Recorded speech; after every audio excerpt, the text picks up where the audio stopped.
What's up, everybody? Thank you for coming back for another episode of Fight the Psyops. If you're watching this on YouTube, hey, you've probably been wondering, where the heck has Joey been? Well, YouTube decided to put me in YouTube jail because of the fact they suggested I perform medical misinformation by sharing a video stated and said and voiced by somebody from the World Health Organization. It wasn't even me. It wasn't even my words. I didn't change it. It was the actual video itself. Regardless, we understand there is an attack against our First Amendment right of free speech and truth. And so because of that, thank goodness for you wonderful supporters who follow me. I had some people following me I didn't even know were legal experts in the realm of First Amendment rights. And Pro Bono have decided to come on and help to navigate some of that space. So thank you so much. Some great things coming ahead. And I think you guys will appreciate that.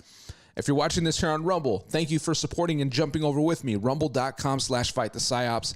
Guys, link for everything, including donations, merch, my ebook, audiobook on how to fight ideological subversion or psychological warfare, and how to actually fight these psyops and understand how to attack them and wake other people up.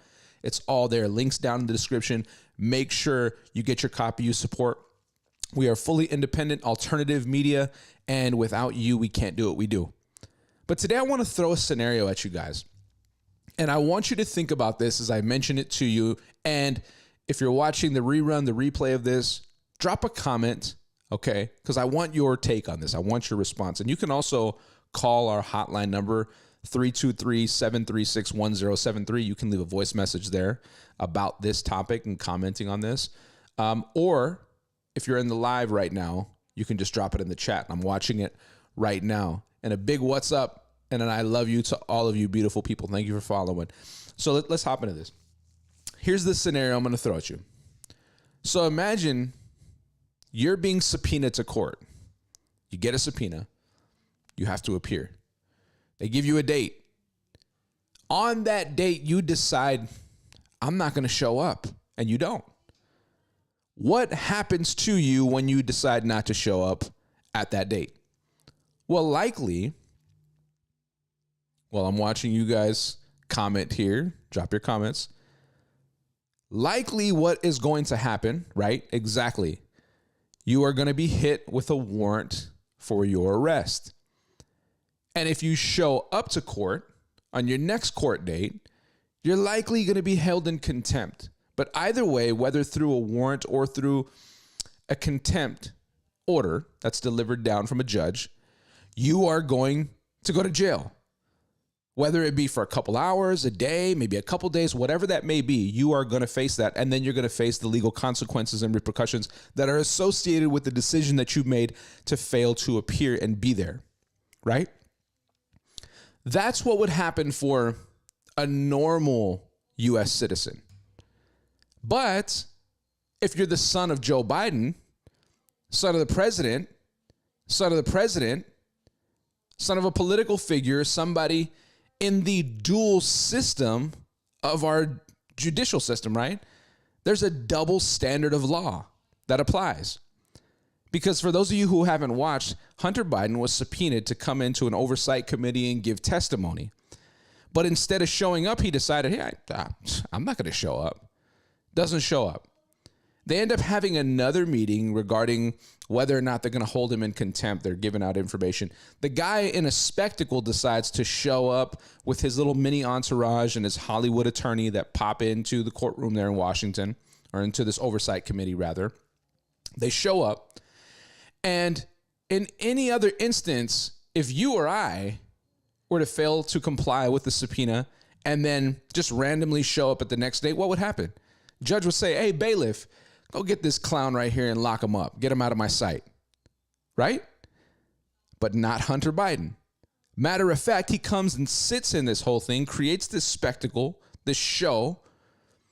And then once MTG gets her time to speak and to say something, the dude gets up and walks out of court. So while these proceedings are going on within this oversight room, this oversight committee, he's out with lights, camera, action. The press is all over him. He walks out, does a press conference. Totally, I mean, just ridiculous spectacle display. Anybody else would be arrested. Anybody else would have handcuffs immediately placed on them. They'd be getting in a car, going down to jail, but not Hunter Biden. And even with the fact that he's got all this stuff stacked against him, the Biden crime family, right? We're talking about all the wires that we now have access to, whether it be from sources in China, whether it be from Ukraine, whether it be from Russia, and the mayor's wife that was there, this rich oligarch who had given them all kinds of money, the Rosemont Seneca situation, all these number of things that have transpired and taken place that we now know that are confirmed. His laptop and all the junk that's on there. Who knows who else is connected there? Maybe there's Epstein people connected. Maybe Clinton's connected. Who knows who's connected there? But regardless, they have all the evidence stacked and he just walks free. Now they finally decided, they said, hey, we're going to say that he's in contempt of court. Now they got to pass it up to a few other places to see what they're actually going to do. I doubt anything is going to happen. Maybe a slap on the wrist. But I was thinking about this. And the double standard of law in our country, how crazy it is, man. How many people are in jail right now or in prison for lesser crimes, petty crimes, but this guy walks around free, privileged because of who he is, what his last name is, and the political connections that he has access to. And this is just another area for me of confirmation that our government, our judicial system is failing us and has failed us. It's broken.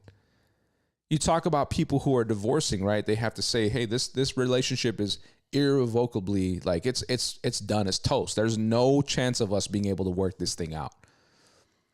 And I think this is that instance. I don't believe that in the position we're in as a country with who we're governed by, there is a means to repair this relationship. The corruption in the deep state, and I'm not talking about just on the Democratic side, it's all sides because it's all one.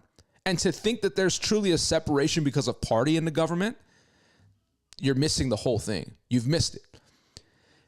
They have put in place in their positions of power and authority, their various pillars, their various complexes, whether it be the military industrial complex, the medical industrial complex, it doesn't matter. They've positioned these things in place and they've locked the system so that they say what happens. They say who gets installed. They say who maintains and holds a position, and they're not going to give it up. It is a chokehold. And it's irrevocably broken, beyond repair. And something needs to change. Now, as I begin to talk myself into this information and have some conversations with friends, family members, and some other colleagues and people that I really trust that have some political knowledge, and even a couple people, sources that I have in positions of politics, we've discussed a number of things about this. And I think that, we obviously know Joe Biden can't run moving forward. He's not going to. If he did, I would be shocked, and I'd be the first to admit, hey, I was wrong. I think, though, Joe Biden is going to bow out. Initially, I had said that Joe Biden was going to bow out early. Kamala was going to pop in, take over for, a number of months. And then they were going to transition to another candidate who I'll mention to you, who I think that is in just a second on the Democratic side. But looking at the landscape of things now, I don't see Joe Biden bowing out early. And here's the reason why. Hunter's in legal trouble. Joe now is in some type of legal trouble, right? What I think is he's going to remain in power throughout the rest of his tenure. The reason being is he's going to exercise his presidential pardons to pardon Hunter, himself, and anyone else involved in any of their other corruption schemes, any of their other friends, maybe the Clintons as well because of their ties with Epstein, maybe other celebrities and people that they have in play because of their connections and ties with a bunch of other schemes that have been happening, including child sex trafficking or whatever it may be. I think the reality is that's what's going to take place. And so he's going to maintain that seat until then. I don't think Kamala would be the next candidate on the Democratic side because from sources that I've discussed this with as well, they've mentioned that there's already been conversations to give her a seat in the U.S. Supreme Court, to guarantee her a seat there. And in doing so, they're going to give her that lifetime lock. So the only way that you can ever exit that seat is either dying or retiring, but you can't lose it. So it's a lifetime guarantee, a lock for her of a paycheck and a position in authority, if you will. So I don't think it's her. Now, who do I think that candidate would actually be? I have a strong sneaking suspicion it's going to be Michelle Obama. And let me tell you why. And I wrote this down in some of my notes because I found this to be interesting after doing some research on this. Before Barack came onto the scene, before he was really even known, they had this program that they had organized and put together called Project Vote. And essentially what it did is it educated people on voting, why they need to vote, but it gathered their information to find out what type of candidate that they would want to run the country. And from that, they gathered all that information and tailored that into Barack and made him that candidate. And people obviously voted him in, and the rest was history. Now, Michelle, interestingly enough, is doing the same exact thing. They have a new program called When We All Vote. Same exact thing. This is backed by a $26 million check. And do you want to know who that check was written by? Who it was provided by, funded by? None other than George Soros. I did the research on this. I found it out, and I wanted to share that with you guys because it is all motivated. It is all staged. It is all set to occur. And they're going to put their front runner as Michelle Obama, with the VP pick most likely being Gavin Newsom. Remember, I showed you the videos of him with Xi Jinping. Why would a governor travel to China and go meet with Xi Jinping and then have him come, and everything he did to all of a sudden clean up the streets of San Francisco and put everything in gates to kick all the homeless people off the streets to make it a red carpet event, essentially rolled out for Xi Jinping? Because of the fact that he's already planning the installation move of what they're going to do next. He's a puppet. And so that's my idea. That's my thought concerning the Democratic side. Now, if you're paying attention to the Republican side, Nikki Haley has become the front runner there. Chris Christie bowed out. They believe other candidates are getting ready to bow out. They believe DeSantis is getting ready to announce that he's bowing out as well, and will most likely become her VP pick. So regarding Nikki Haley, I thought this was interesting to know. Nimarata Nikki Randhawa. Nikki Haley's real name. Nikki Haley, they say, is also an installation from the deep state. And the fact that they're trying to conglomerate to push everything against Trump. Now, I'm not saying Trump's a saint. I don't believe that you get in a position of power and authority at that level unless you are installed. For whatever purpose it might serve, whether good or bad, there's still a purpose and there's still an installation that occurs. I believe that our system is at such a corrupt level, guys, that I think there's only one way to truly fix it. And I was reading this in our Declaration of Independence. It's a shortened version of the Declaration of Independence. Nonetheless, I thought it was very important to read this point, and I'll pull this up here. You guys obviously know this portion of it, right? A lot of people know this because of Hamilton, unfortunately, but hey, at least you know it. It says, we hold these truths to be self-evident that all men are created equal, okay? And no, I'm not going to finish with the lines from the song. It goes on to actually say that they are endowed by their creator with certain unalienable rights, that among these are life, liberty, and the pursuit of happiness. Now listen to this closely. That to secure these rights, governments are instituted among men. Governments are instituted among men. How? Deriving their just powers from the consent of the governed. Did you catch that? That means that the only way they get power is when they've been given consent to receive that power and then act out that power that they were given. We, by consent, have given them the power. So these crazy things we hear, whether it be agendas like the 6 feet social distancing thing from Fauci that we recently found out in his committee hearings that wasn't backed by any science. It was just something they made up. And if you didn't hear that, I hope that angers you very deeply. What about all the various things that they tried to do by forcing vaccinations to keep your job or to stay in the military? What about the fact of travel bans or getting people to, have to show some type of vax card or ID to prove that they were vaccinated in order to travel? What about that? What about Agenda 2030? What about the number of other things that they want to institute that we are essentially, it says, giving them consent to do? We have to give them consent. So when we stand back and say nothing, that is what we are doing. We are giving them that consent to proceed forward with the powers they've been giving to rule over us. But here's the kicker, and I've highlighted this part, and I'll throw it up on the screen as well for you guys to see. It says that whenever any form of government becomes destructive to these ends, it is the right, okay? Notate that part right there. Maybe take clips of this and share this out. It is the right of the people to alter or to abolish, and to institute new government, laying its foundations on such principles and organizing its powers in such form as to them shall seem most likely to affect their safety and happiness. Do you feel safe right now? I don't. Do you feel happy in this current regime? I do not. And I think a lot of that ties back to the fact that we understand now, when we look at the landscape of things, this is rigged from top to bottom. Judicial system, our government, the way the laws are carried out, rules for thee, but not for me. It's obvious to see, it's very clear that the corruption is at such a level that is irreparable.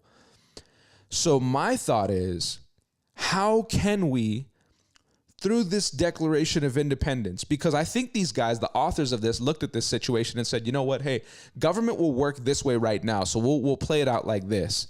But down the road in the future, we better put some provisions because we don't know what the world's going to look like at that point in time. It might change completely. It might look differently. Technology, the advancements on marketing, so, psychological situations and how they can pitch things to people, how fast the world will be then.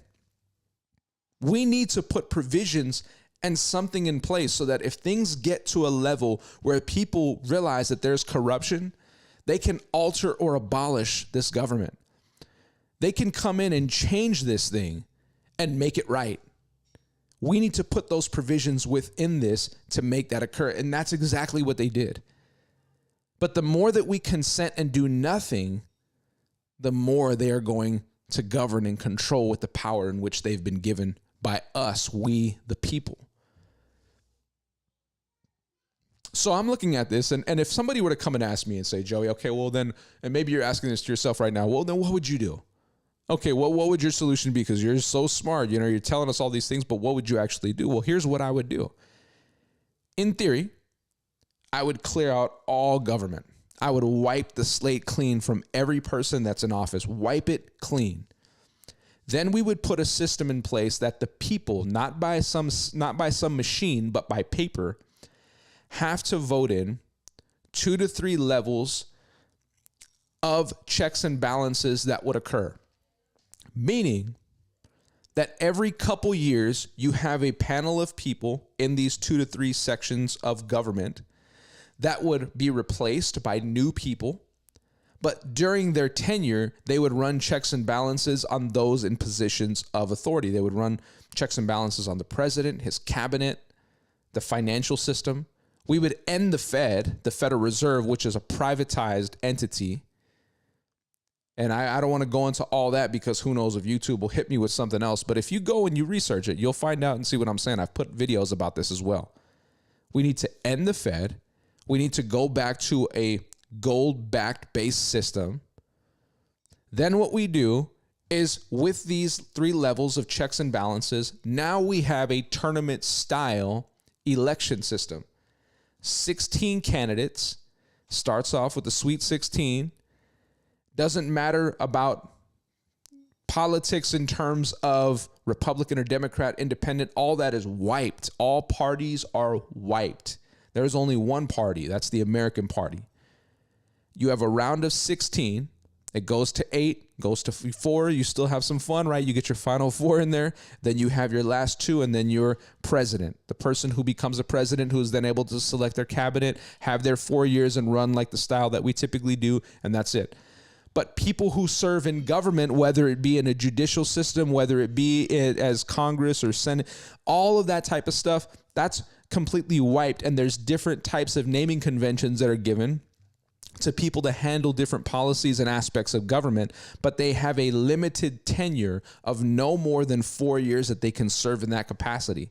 And I believe that will eliminate and cut down the lobbyists who go in from the medical industrial complex, who pitch these big pharmaceuticals and pump all this stuff into our country that are getting people sick, giving them cancer, killing them. Then it also eliminates the issues from the military industrial complex and those who are warmongers and want to go out and start war like what we're seeing right now. Look at the Middle East situation. One of our vessels gets attacked, and now we're saying it's going to be an all-out war. We already hit 16 different sites, and who knows what's going to take place next. These countries are vowing to threaten and come against and attack the United States. There's already a declaration of an imminent attack by Hezbollah on U.S. soil. I mean, these things are very real. And we've come to a place where what we are in is irrevocably, it's broken, man. It's broken. It's irreparable. And we need to do something about it. And I feel like something like that, in theory, would benefit us tremendously, but it has to be by the will of the people coming together and making this happen. So I wanted to deliver that to you guys. I want to hear your thoughts. Drop your comments down below or continue to drop into the live chat as well. Let me know what you guys think about this. Guys, look, I appreciate all your support. Whether you're here on YouTube, whether you're watching on Rumble, whether you're on IG live watching this, maybe X, thank you all. I appreciate all of you guys, and I love you so much. As an independent alternative media entity, we cannot survive without your support. Look, if you would right now, hit the link in my bio. You can pick up some merch. You can drop a donation. You can pick up my ebook or audiobook on how to fight ideological subversion. You can always do that. And guys, follow us. Turn on the bell for notifications. Okay? Connect with us. Share this out. Let people know about this information. And I want to hear your thoughts. And if you haven't called in yet, listen, we have a hotline where you can drop your take. You can put a take on anything you want, a topic, question. And then we want to feature you on the show. Okay? 323-736-1073 is the number. Give us a call. Hit us up. Shoot us a text. If you watch on Spotify, your podcasts, you can watch and listen to us on Spotify now. You can drop comments there as well. And you can also send us direct voice messages on Spotify. So be aware of that. But guys, I love you. I thank you so much. And I hope this gave you some value today, some things to think about. Let's figure out a way to get our country back and put this back in right position. And as always, continue to fight those psyops. See you soon.